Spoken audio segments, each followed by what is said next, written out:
Hello my dear friends, कैसे हैं आप। उम्मीद करता हूं कि आप सभी लोग अच्छे होंगे और आपकी स्टडी भी अच्छी चल रही होगी। माय डियर फ्रेंड्स, आज हम लोग पढ़ेंगे प्रेजेंट इंडेफिनिट टेंस में नेगेटिव सेंटेंस। दोस्तों, मैंने पिछले वीडियो में आपको प्रेजेंट इंडेफिनिट टेंस के अफर्मेटिव सेंटेंस बताए। आज हम आपको नेगेटिव सेंटेंस पढ़ाएंगे। तो सबसे पहले पहचान एक बार फिर से देख लेते हैं कि जिन हिंदी वाक्यों के अंत में ता है, ती है, ते हैं, ता हूं आदि शब्द आते हैं उन्हें प्रेजेंट इंडेफिनिट टेंस कहते हैं। तो बच्चों, इस टेंस के आइए आज हम पढ़ते हैं क्या, नेगेटिव सेंटेंस। तो जो हर एक सेंटेंस के बनाने के कुछ नियम होते हैं, तो हम यहाँ पर आप लिए नियम लेकर आए हैं। देखिए रूल्स क्या है नेगेटिव सेंटेंस बनाने के, कि एक वचन, फर्स्ट रूल है एक वचन कर्ता के साथ डज नॉट लगाते हैं। सेकंड रूल है बहुवचन कर्ता के साथ डू नॉट लगाते हैं। तो जो ध्यान रखना, जब कर्ता एक वचन हो, ही सी इट और किसी का नाम, तो उसके साथ डज नॉट लगाएंगे, और जब कर्ता बहुवचन में हो, आई वी यू दे और नंबर्स, तो उसके साथ डू नॉट लगाते हैं। थर्ड कॉन्सेप्ट है कि मुख्य क्रिया का पहला रूप लिखते हैं। ध्यान रखना बच्चों कि नेगेटिव सेंटेंस में मुख्य क्रिया का पहला रूप ही लिखा जाता है। नेक्स्ट चलते हैं बच्चों। तो माय डियर फ्रेंड्स, अगर हर टेंस के कुछ रूल्स होते हैं, तो हर एक सेंटेंस के का कुछ ना कुछ अफर्मेटिव, नेगेटिव, इंटरोगेटिव बनाने का फॉर्मूला भी होता है। तो प्रेजेंट इंडेफिनिट के जो नेगेटिव सेंटेंस हैं उन्हें बनाने का फॉर्मूला देखिए क्या है, कि सबसे पहले होगा सब्जेक्ट, और सब्जेक्ट के अकॉर्डिंग डज या डू। यानी कि अगर सब्जेक्ट सिंगुलर होगा तो डज, और अगर प्लूरल होगा तो डू, और दोनों के साथ बच्चों क्या रखेंगे, नॉट। तो सब्जेक्ट डज या डू प्लस नॉट। और नेक्स्ट आएगा वर्ब का फर्स्ट फॉर्म, यानी कि इसमें मुख्य क्रिया का पहला रूप लिखेंगे प्लस ऑब्जेक्ट, और उसके बाद में आएगा हमारा क्या, ऑब्जेक्ट।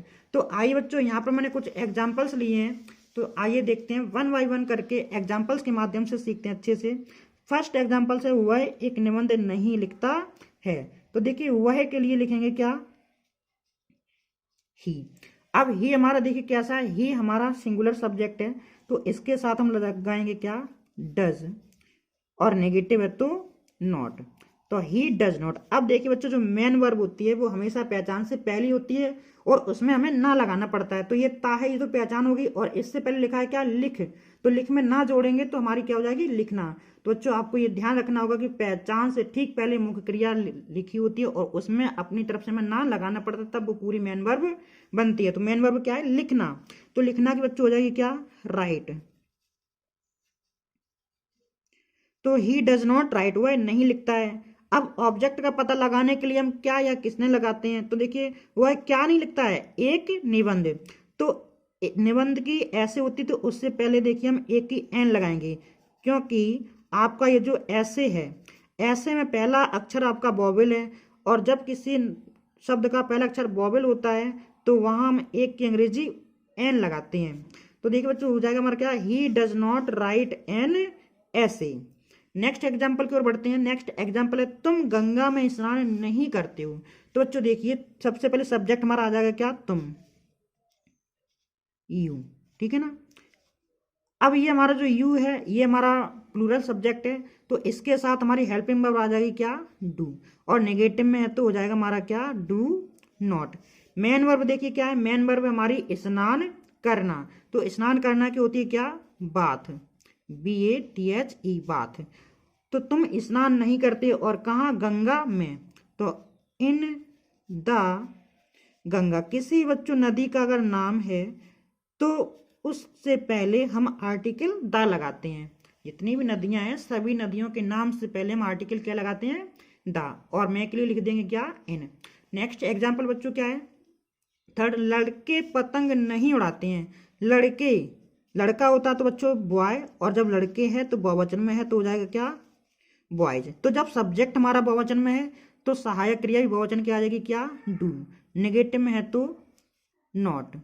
अब यहाँ मेन वर्ब क्या है, उड़ाना। उड़ाना की बच्चों देखिए क्या होती है, फ्लाई। फ्लाई मीन्स उड़ना या उड़ाना। तो लड़के नहीं उड़ाते हैं, और क्या नहीं उड़ाते हैं, पतंग, ए काइट या द काइट। तो इस प्रकार से हमारा सेंटेंस बन जाएगा, the boys do not fly a kite. Next देखिए, नेक्स्ट एग्जाम्पल है हमारा, वह रोज स्कूल नहीं जाती है। तो वह के लिए देखिए लिखेंगे क्या, सी, क्योंकि स्त्रीलिंग में है सब्जेक्ट हमारा सी। अब ए वचन में जब है सब्जेक्ट तो हमारा आ जाएगा क्या, डज। नेगेटिव में है तो नॉट। अब मेन वर्ब देखिए क्या है, जाती मतलब जाना, जाना की हो जाएगी क्या, गो। और किसी प्लेस पर जाने के लिए हम टू का प्रयोग करते हैं, गो टू स्कूल। और कब, रोज, रोज के बच्चों में लिखेंगे क्या, डेली। तो इस प्रकार से हमारा सेंटेंस बन जाएगा she does not go to school daily. आइए बच्चों नेक्स्ट एग्जांपल देखते हैं। नेक्स्ट एग्जांपल हमारे क्या है, नेक्स्ट है राधा स्कूल नहीं जाती है। तो देखिए राधा, अब चाहे प्रोनाउन हो या नाउन हो, हमेशा ये सिंगुलर सब्जेक्ट में ही आते हैं। तो देखिए सहायक क्रिया लगाएं क्या, डज, नेगेटिव में तो नॉट। अब जाती मतलब जाना, जाना के लिए लिखेंगे क्या, गो।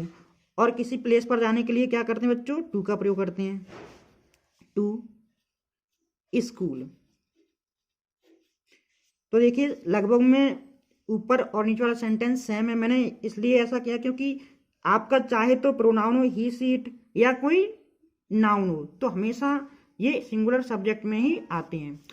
तो बच्चों नेक्स्ट एग्जांपल की ओर बढ़ते हैं। नेक्स्ट एग्जांपल है कि पिताजी दफ्तर नहीं जाते हैं। अब देखिए पिताजी के लिए लिखेंगे क्या, फादर। किसी भी ब्लड रिलेशन से पहले आर्टिकल नहीं लगाते हैं, ठीक है। तो फादर निगेटिव में है बच्चों। तो देखिए ए वचन में सब्जेक्ट होने पर डज नॉट, ठीक है। अब जाना की वही हो जाए क्या, गो। और किसी प्लेस पर जाने के लिए टू का प्रयोग करते हैं, दफ्तर, दफ्तर की हो जाएगी क्या, ऑफिस। तो इस प्रकार से हमारा हो जाएगा father does not go to office. Next example है बच्चों कि बच्चे पार्क में नहीं खेलते हैं। तो बच्चे, बच्चे हमारा देखिए प्लूरल सब्जेक्ट है, तो हो जाएगा क्या, द चिल्ड्रन, द चिल्ड्रन। तो सब्जेक्ट हमारा प्लूरल है, तो हम सहायक क्रिया लगाएंगे प्लूरल की, डू, नेगेटिव में तो नॉट। अब मुख्य क्रिया क्या है, खेलना, खेलना की हो जाएगी क्या, यहाँ पर हो जाएगी प्ले। तो the children do not play, बच्चे नहीं खेलते हैं। और कहाँ, पार्क में, तो मैं के लिए लिखेंगे इन, और पार्क की हो जाएगी पार्क।